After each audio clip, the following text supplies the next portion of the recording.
बात करने के लिए लॉगिन करें www.astrotak.com।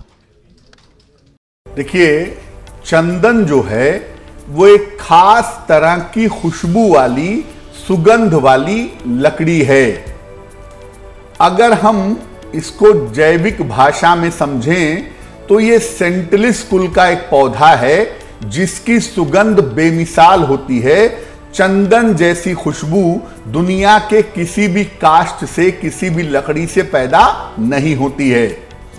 जैसे जैसे ये पौधा बढ़ता है वैसे वैसे इसके तने और इसकी जड़ों में सुगंधित तेल का अंश भी बढ़ने लगता है।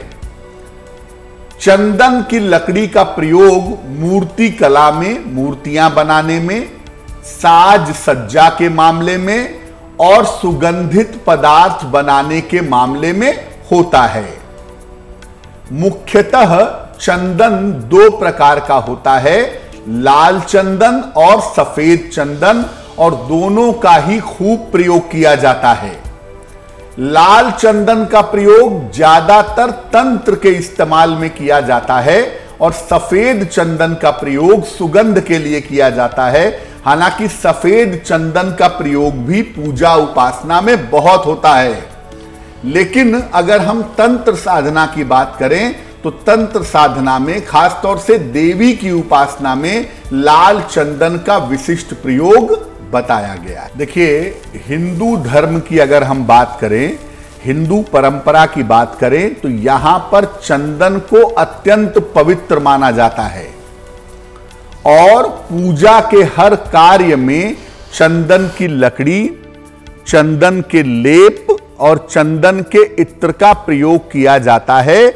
विशेष स्थितियों में आपने देखा होगा कि देवताओं को चंदन का लेप लगाते हैं। खासतौर से जब गर्मी ज्यादा होती है तो लोग देवताओं को, खासतौर से भगवान कृष्ण को चंदन का लेप लगाते हैं। शिवलिंग का अभिषेक भी चंदन से करने की परंपरा पाई जाती है। खास तौर से अगर स्वास्थ्य संबंधी कोई कठिन समस्या है या वैवाहिक जीवन में अगर कोई बहुत बड़ी मुश्किल है तो चंदन शिवलिंग पर लगा करके जल चढ़ाया जाता है। शिवलिंग का अभिषेक भी चंदन से किया जाता है। भगवान विष्णु और उनके अवतारों के लिए सफेद चंदन का लेप लगाना बड़ा महत्वपूर्ण माना जाता है, अत्यंत इंपॉर्टेंट इसको मानते हैं। देवी की उपासना में सामान्यतः सफेद चंदन का प्रयोग नहीं होता। देवी की उपासना में लाल चंदन का प्रयोग ज्यादा होता है, जिसको हम रक्त चंदन भी कहते हैं।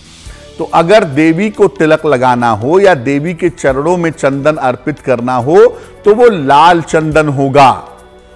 बौद्ध धर्म में चंदन के प्रयोग से ध्यान करने की परंपरा बताई गई है। शरीर के अलग अलग चक्रों पर चंदन लगाते हैं और उसके बाद हाथ में चंदन की लकड़ी ले करके या मस्तक पर चंदन लगा करके उसके बाद ध्यान किया जाता है।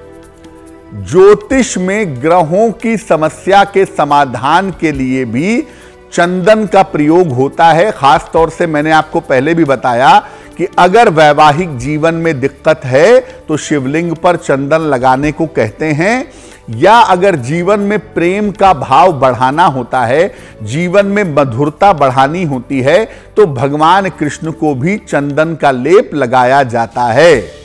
इसके अलावा कुछ विशेष ग्रहों की शांति के लिए भी चंदन की लकड़ी का, चंदन के लेप का इस्तेमाल किया जाता है। तो चंदन का प्रयोग पूजा उपासना में तो होता ही है, ग्रहों को शांत करने के लिए और अपनी विशेष मनोकामनाओं को पूरा करने के लिए भी चंदन का इस्तेमाल अवश्य किया जाता है।